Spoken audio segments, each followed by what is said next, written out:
everyone, welcome to GemChem. Now today's video is on atomic structure part 8 and here we will deal with radial distribution curve. So radial distribution curve is very important with respect to shielding effect and many other applications of orbitals. Now before starting, if you have not watched the previous parts of atomic structure, to watch it, it will be helpful. I will give the link in the description box. Now let us start. Now what is radial density? We have to first know the radial density.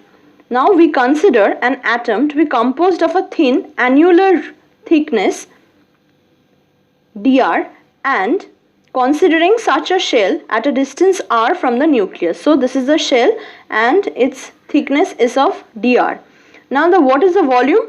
Volume equals to V equals to 4 by 3 pi r cube, and on differentiating it we get dV by dr, which is equals to 4 pi r square. Now dV equals to 4 pi r square dr. Now we obtain the value of radial probability. What is radial probability? The probability of finding electron as we move along the radius vector. Right. So as we move away from the radial vector or through the radial vector, the amount of probability of finding an electron. So it is actually r square. Now we have already dealt with this radial function. Radial wave function is already dealt in atomic structure part 7 video. If you had not watched it, please do watch it. I will give the link in the description box. It will be helpful. Now see, r square, we have squared it and dV is already obtained here and we have substituted the value. Now actually radial density is a measure of probability of finding electron as we move along radius vector, and the curves of the radial density versus the radial distance from the nucleus are radial distribution or density curve or probability density or distribution curve, right? So this part actually is known as radial density, that is r whole square 4 pi r square is represented as radial density, which is equals to d. We have to always remember. Now let us see how are the characteristics of radial distribution curve. Now the curve should always start from the origin. Previously in radial curve we have seen that 1s orbital never, for s orbitals never the curve started from origin, but in this case always the curve will start from origin, as probability of finding electron within the nucleus is 0. The number of radial nodes we obtain is n minus l minus 1. The value of d cannot be negative.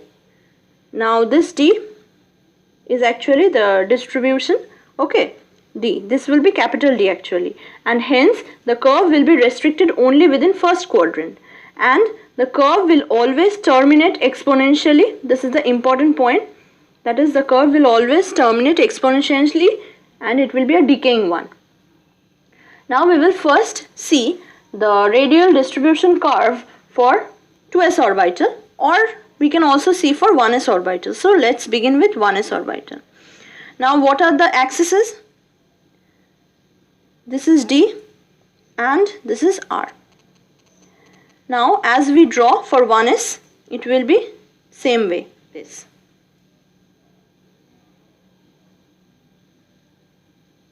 Right. Now for 2s, if we consider for 2s, in the same diagram we will do, number of nodes will be n minus l minus 1. So what is the number of nodes? 2 minus 1, right? So this is 0. So for this 2 minus 0 minus 1, it will be 1. So the curve will be like this, one node starting from here, goes here and then ends here. So this is for 2s, right?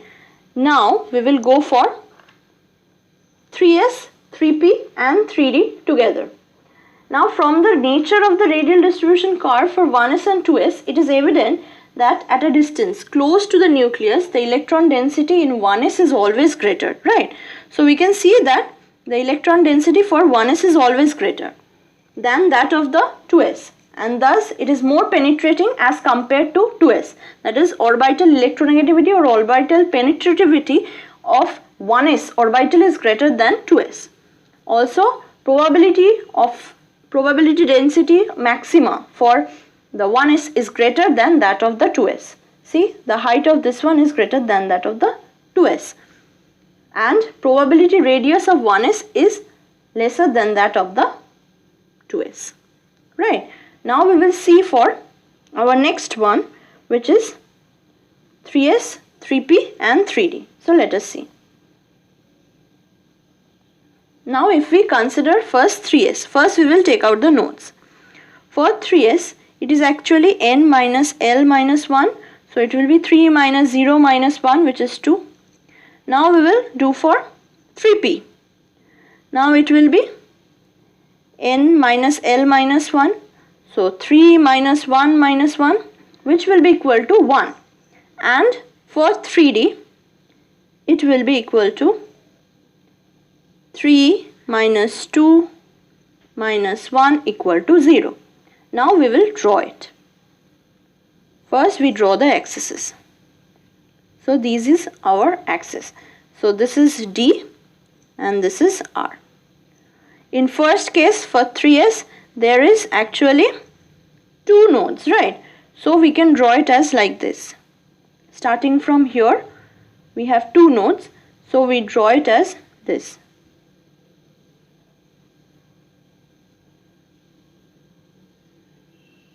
Complete. Then we go for our next one. So we have seen that orbital penetrativity is always greater for 3s. So from downwards we will start drawing away from that, and we will have 2 nodes, right? So one here, then it goes down, again another here, and then it goes down. Similarly for 3d will start from downwards, right? Because the graph from here says that the probability of finding electron in 3s is much greater than 3p and 3d due to greater orbital penetrativity. So it will start from here and end here, right? So this is the graph for 3s, 3p and 3d for radial distribution, right? So from this curve, what we see that at a distance close to the nucleus, the radial density of 3s is greater than 3p, and for 3p it is greater than 3d, suggesting that orbital penetrativity of 3s is much greater than 3p and 3d. Also, it is due to the greater orbital electronegativity of 3s as compared to p, the bonding properties of s orbitals will be weaker and p orbitals will be able to overlap to a much greater extent. So p orbitals makes greater, stronger bonds, and s orbitals makes weak bonds because they are already attached to the nucleus and the electrons are tightly bound, right? Now we will see for 4s and 3d. Now we will draw for 4s and 3d together. Now you can also draw for 4s, 4p, 4d and 4f together. Similarly in same manner, but now we will continue with our 4s and 4d. So let us see. Now see, 4s has how many nodes? 4 minus 0 minus 1, which is 3. Whereas 3d is having 3 minus 2 minus 1 equal to 0. Now for 4s, we will draw like this. So how many nodes? 3, right? So one starting from here, then again here, then another one, and then another one. So how many nodes? There are 3 nodes. We can see here is one node, here is one node, and here is one node, right? So we have obtained our node, 3 nodes. Now we will see for 3d. Now 3d, as I have told you, 3d will begin in down portion because it is a d orbital. So it will start from here and demolish here. Or to be very sharp, it will be like this. Let me draw it afresh. So it will be like this. Start here and end here. And it is always exponentially decaying. So it is important. Now we will deal with its application. Now what is its application? We can judge the screening effect of different orbitals. Now if you have not watched periodic properties part 2 video, please do watch it before watching this, because there I have already discussed about the screening effect, so it will be helpful. Here we will discuss the screening effect solely based on this distribution curve. So let us see for this one. So for 4s we have 3 nodes, for 4p we have 2 nodes, for 4d we have 1 node, and for 4f we have only 0 nodes. So from here we can see it is clear that the diagram is solely based for 4f, 4d and 4p and 4s. Now if we focus on this portion only, that is, if we consider only this part of the diagram, then we can see that 4s is much closer to the nucleus rather than 4d, 4p and 4f. Previously also seen for 3s, 3p, 3d, 3f. So from this we can conclude that as screening effect is already been seen, we have already known what is screening effect, that is outermost electron experiences two types of forces, nuclear attraction and repulsion due to the inner core electrons, and it is due to the second force, that is due to the repulsion due to electrons, there is actually effective nuclear charge experienced by a little part, that is total nuclear charge is not received. Now we have seen that the screening effect of the orbitals is SPDF. So from this diagram we can explain that the electron density of S can come closest to the nucleus, as a result of which they can screen the nucleus much more effectively. So since this is closest to the nucleus, it is screening the nucleus much more effectively, as a result of which it is having more screening effect than any other orbitals. So this radial distribution curve actually explains the criteria of screening effect. From this we can understand that 4s is much closer to the nucleus, whereas 4f is much away from the nucleus, as a result of which 4s is providing more screening effect to it and 4f is providing the least screening effect, and it is also diffused in shape. So as a result, screening effect is explained using the distribution curve.